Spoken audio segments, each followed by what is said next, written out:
Hey everyone, it's Farah from Zoom here. I thought I would record a brief video on how to manage participants when you're in a meeting or virtual classroom setting. One thing I want to note is that by default, Zoom will recognize the active speaker. If you have other members of the audience that unmute themselves, like Robert, for example, if you were to say hello, Hello. Zoom will automatically detect his audio and flip the camera between his camera and mine. Now, if you are in a virtual meeting with teammates, external candidates, or even in a class, I would highly recommend leveraging our gallery view feature, which is up in the upper right-hand corner. This will allow you to see everyone that's connected in the meeting. You'll be able to see up to 49 participants on one screen. If you'd like to see all 49 participants, just make sure you tick the box one time. Zoom will remember this setting for the future. It's the up arrow next to your camera. Head over to video settings, and this will give you the ability to display up to 49 videos on one screen. So that's the first step. It's really helpful to see everyone's face. Communication is 60% body language. So being able to see everyone within the meeting will allow you to gauge whether they have questions, whether they're confused, or whether they're completely not paying attention at all. The other key button you'll want to pay attention to is our Manage Participants button along the bottom toolbar. You'll see we have 4 connections in this meeting. When I click the box, I get a pop-up window on the right-hand side. Now, if you are the host of the meeting, you will have Manage Participants. If you are joining the meeting, not as the host, you'll still have a Participants button to break this out to see who else has joined. The host of the session will always be listed at the top.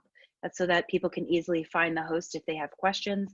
And then everyone else that is joined will alphabetically be listed. Now, if Bobby were to unmute himself again and we were getting any sort of background noise, he or anyone that's unmuted will always go to the top of the list so that you as the host can easily identify where the noise is coming from and click mute all, or click mute rather. We do have an emergency mute all button at the bottom of the screen, which you can find here. You'll even have the ability to remove permission for folks to unmute themselves if you'd like. Couple other neat features that are built right in. If I hover over any of our participants, Catherine, for example, I can give a more drop down to chat with Catherine directly, stop her video if there's anything distracting happening in the background. It's important to note that you will never, ever be able to start anyone's video without their permission. So keep that in mind. And if Catherine were a guest speaker, I could spotlight her video as well, so that the video would remain fixed for everyone in the audience to see even while others were talking.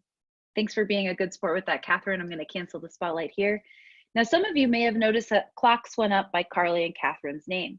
We do have an attention tracker feature that allows you to tell when people have left the Zoom window while you're screen sharing.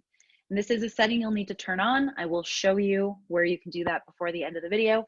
But this also helps you keep track of who in your audience is paying attention. It's great to get that feedback from the audience in case you need to slow down or pause and see if anyone in the audience has questions. We can see Carly return to the Zoom window, and so that clock has now gone away. We also have the ability, I should mention here, that you can make people the host of the session or co-host, giving them some of your settings. You can give people permission to record. That is a host only setting by default. And if you really needed to, you could remove someone from the session as well.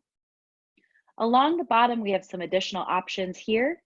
You can mute participants upon entry to help minimize that background noise. And another one that I really like is the play, enter, and exit chimes. So I always know when people are leaving or joining the session. I've added a nonverbal feedback setting. And this is where my participants can say yes, no, go faster, go slower, or use the more options to give a thumbs up, thumbs down, or an applause. We also have a coffee cup so that folks can tell me if they need to step away from their desk.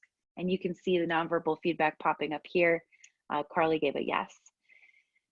This is really helpful if you do have a very large audience where you do need to keep people muted so they can still give you feedback and reactions. As the host, when I'm ready, I can clear all of these settings as well. Now, if you join as a participant, you can click on that participants button to find these nonverbal feedback options, and there's even an option for you to raise your hand if you have a question.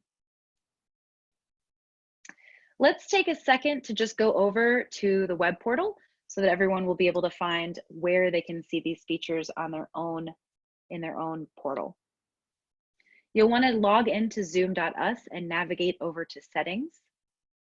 And within the settings portal, you'll see shortcuts to basic and advanced in meeting settings.